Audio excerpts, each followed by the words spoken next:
Today on Northern Revolutions, I'm going to share with you my desert island top 10. If I was stranded on a desert island and I could only have 10 records to listen to for the rest of my life, this is what they'd be. So stay tuned to find out.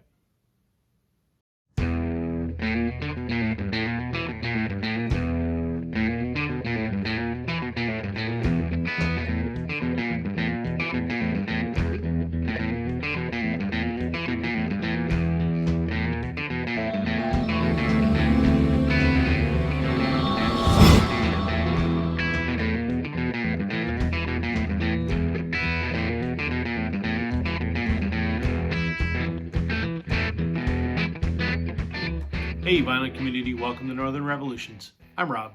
Welcome back if you're returning. Welcome if you're new. Today I thought I'd share with you my desert island top 10. The proverbial, if you were stranded on a desert island and only had 10 records to listen to for the rest of your life, what would they be? It's funny, I shot this video a couple days ago and I was about to start editing it when I happened to watch a video on one of my favorite VC channels, NTX Vinyl. G.I. Sanders did this exact topic. Great minds think alike, I guess. If you're not familiar with NTX Vinyl, please check them out. As far as I'm concerned, one of the best channels out there when it comes to vinyl record collecting. Hats off to G.I. He does a fantastic job. But I watched his video and it got me thinking. One of the criteria, well, two of the criteria that he used was no greatest hits records and no live albums. And that's what really got me thinking. I had a live album in my top 10. And he's kind of right. It's kind of cheating. So I thought I'd reshoot my video. And that changed my top 10 a little bit. So before I get into that, if you could do me a favor, hit that like button. Your likes certainly help get my videos shown to more people on YouTube. To anyone that is subscribed already, thank you very much. I appreciate your support. If you haven't subscribed, please consider doing so. I post a couple times a week. What I hope are interesting videos about record collecting. And also don't forget that notification icon to let you know when I've uploaded something new. Also, I now have an Instagram page. You can find me on Instagram at Northern_Revolutions. I post there almost daily, upcoming videos, stuff that I'm listening to, and so on. So please check that out. So with that in mind, let's get to my list. I've pulled my 10 records from my collection, and they're sorted from 10 to 1, one obviously being, to me, the most important record. And like GI's video, there's no live albums and there's no greatest hits albums. Number 10, the self-titled release from Grace Potter and the Nocturnals. I know this is maybe not a huge mainstream record. I couldn't live without this album. This came out in 2010. This is, I believe, the fourth album by Grace Potter and the Nocturnals. They're I'll call them a blues rock band from Vermont. Phenomenal. One of the best live shows I've ever seen. Amazing. This is one of those examples of the sum of the parts is greater than each individual piece. This band was something special. Unfortunately, Grace went out on her own, blew up this band. Her solo stuff is not nearly as good as her stuff that she did with the Nocturnals. Save that for another video. This is, I believe this was their first release on Hollywood Records. Paris Ooh La La was the hit that people may have heard of. It got a lot of radio airplay. Just fantastic 70s rock with some hint of blues thrown in there. Grace has a voice that is incredible. I liken it to Grace Slick, or a little bit of Janis Joplin maybe. Amazing. She great She plays the Hammond B3. She's got an incredible stage presence. Her guitar player, Scott Tournay and Benny Yurko, are amazing. Matt Burr, her drummer, great drummer. Just a fantastic band. I couldn't live without this record. Number 9 on my list, Dawes, Nothing Is Wrong. This was a record that came out 10 years ago. I never heard of Dawes up until, say, 5 years ago. I happened to be at a record store with a buddy of mine, and the owner said to my buddy, I guess they knew each other, you should check out this record. So he bought it, and he and I listened to it, and I was blown away. Dawes is, Taylor Goldsmith is the front man, and he's the main songwriter. His brother plays drums. They're from California, I believe. They're just a sort of California folk rock band, I guess. There are some songs in here that I absolutely can't get out of my head when I hear them. How Far We've Come, $1 Million Bill, The Way You Laugh. I mean, this record, I love. I don't know more to say. Now get into a little bit more mainstream stuff. Number 8, Traveling Wilburys Volume 1. Like this needs any explanation. I mean, the supergroup of all supergroups. I mean, you've got Bob Dylan, Jeff Lynne, Tom Petty, Roy Orbison, and George Harrison. Do I need to say any more about why this is a desert island record? I mean, aside from the fact that this is an absolutely phenomenal album, handled with care, Tweeter and the Monkey Man, End of the Line. What a great record. But not only that it's a great record, but I mean, look, for the price of one record on my list, I get Bob Dylan, Jeff Lynne, Tom Petty, Roy Orbison, and George Harrison. There you go. Traveling Wilburys Volume 1. Number 7 on my list is an album from the 90s that I fell in love with in the 90s. The Wallflowers, Bringing Down the Horse. This is great. Jacob Dylan, Bob Dylan's son, as the front man and primary songwriter of this band. This record, for me, it just brings me back to the late 90s when this album came out, and I used to watch a lot of Much Music, which was our video channel up here, like MTV. I always remember, the videos for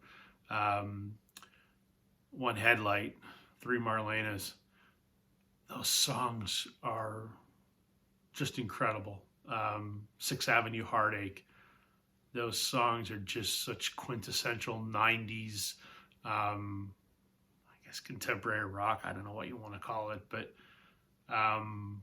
just for nostalgia alone and the fact that they're just such well-written songs, this album has to come with me onto the desert island. Number 6, this was a tough one, and not the one that most people would probably pick. Fleetwood Mac, their self-titled album, the album before Rumors, which came out in 75. I had this in my hand and I had Rumors in my hand, and back and forth and back and forth and back and forth and back and forth. Rumors is a massively influential album that shaped my musical tastes. And in my very first video that I did for the VC, when I talk about my record journey, Rumors is one of those albums that shaped who I've become as a music fan. So my first instinct was to pick that, but I love this album equally as much. And I looked at them track for track. And while Rumors has some amazing stuff, Don't Stop, The Chain, Go Your Own Way, Secondhand News, great. By not taking this album, I would miss out on Monday Morning, which probably my favorite Rumors era Fleetwood Mac song. Blue Letter, Rhiannon, Crystal, Say You Love Me, Landslide. So, I mean, I would have probably been happy with Rumors as well. But I picked this one, which I don't think gets enough love from people. But to me, it's as good as Rumors. So, Fleetwood Mac's self-titled. Number 5 on my list. Another one of those records from my record journey video that shaped who I am as a music fan. It's The Band and their self-titled release from 1969. I love this record. It defines that roots rock, Americana, Canadiana, whatever you want to call that genre. This album defines it in my mind. I think this is far superior to Big Pink. Big Pink was partially written by Bob Dylan. This is all written by Robbie Robertson and the band. I like the song selections on here better. I think there are some more timeless songs in here. Yes, Big Pink has The Weight, but this has Up on Cripple Creek, The Night They Drove Old Dixie Down, and then some beautiful masterpieces like King Harvest Has Surely Come, An Unfaithful Servant, and Across the Great Divide.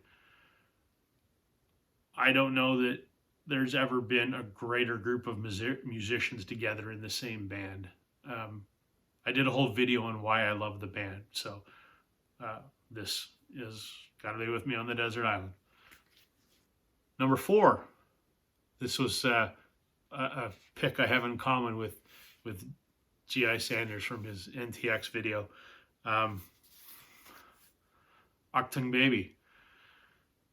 So I'm a huge U2 fan, and I mentioned in my record journey video that I discovered the Beatles first back in the early 90s, and the girl that I was dating at the time was a U2 fan, and she got me into U2. It was hard for me to pick a U2 record. It could be Joshua Tree, it could be Rattle and Hum, or it could be this. And I had to sit and think about, if I could only have one U2 record, what songs could I not live without? And Mysterious Ways and One, even better than The Real Thing. I mean, it was still tough because, you know, on Joshua Tree, you've got, you know, Where the Streets Have No Name. Wow.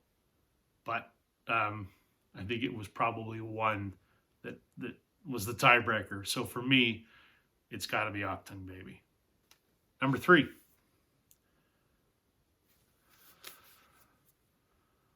Oasis, What's the Story, Morning Glory. Listen, I was a teenager in the 90s. I was discovering music in the 90s. This is one of the most successful albums of the 90s. So, being such a Beatles fan, it shouldn't be a shock that I like Oasis. And I sort of discovered this album on my own. No one really,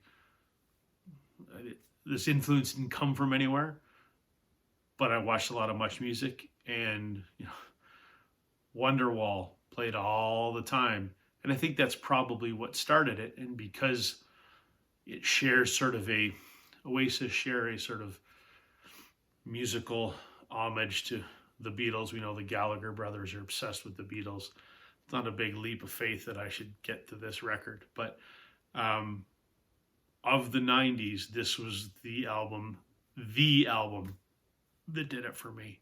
So I could not live without ever hearing, I mean, especially Champagne Supernova. I'd have to, and you know, when I hear Hello, which is the first song off the record, boy, does that take me back to being 15 years old all over again. That's the power of music. It's the nostalgia. So, What's the Story, Morning Glory? Couldn't live without it. Not trying to be purposely obscure here, but number 2, I can't live without this record. If you don't live in Canada, you probably are not familiar with these guys. I harp about them all the time because I think they're amazing. Blue Rodeo. One of the most successful bands in Canada ever. 37 years, they're still going strong. They're out on tour right now as we speak for their 17th album, I think.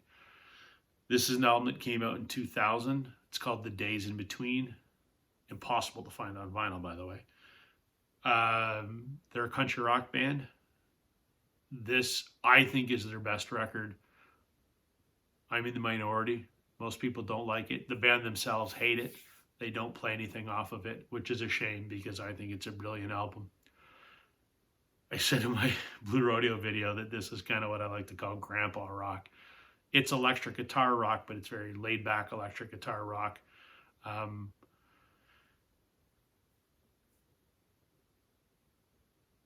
This is my favorite. This is the album that got me into this band, and this is my second favorite band of all time. So, of course, I have to pick my favorite record by them. I wish more people could hear this. Look it up on Spotify or whatever. It's a phenomenal, phenomenal record that is criminally underrated. Okay, I'm down to my last record. Number one, the one that I couldn't live without. Can you guess what band it is? That should be a no-brainer. Of course, it's the Beatles. Might not be what you think. It's the White Album. So, I have talked many times before that my favorite Beatles album, and quite frankly, my favorite album in the history of music, is Sgt. Pepper's Lonely Hearts Club Band. So why didn't I pick it? Maybe I'm cheating a little bit here, but while Sgt. Pepper is my favorite, I think it is genius, brilliant, the greatest album ever made. This, to me, is a very close second for a whole bunch of different reasons. It is the absolute opposite of what Sgt. Pepper is. Sgt. Pepper is a highly produced, incredibly complex record, and this is obviously not. I mean, look at the contrast in the cover. Sgt. Pepper's this elaborate, collage of faces and, colorful and whatever, and this, there's nothing on it. I mean, that epitomizes the very nature of the difference of these two albums. But I enjoy this almost as much as Sgt. Pepper. And what tipped the scales for me is this is a double record. This is a double album. So I could pick Sgt. Pepper and have 12 songs or whatever's on that. Or I could pick this album and have 30. So yeah, I don't pick my favorite Beatles record, but I picked the one that's almost as good. And I get twice the amount of songs on it. So, the White Album. There you go. That is my reshoot of my Desert Island Top 10. I'd love to hear what everyone else's Top 10 might be. Again, hats off to NTX Vinyl. They did a fantastic video. GI, your video is fantastic. And it made me rethink mine. So, I'd love to hear what everyone says in the comments. That's it for me today, everybody. Check me out on Instagram, Northern_Revolutions. Catch you on the flip side.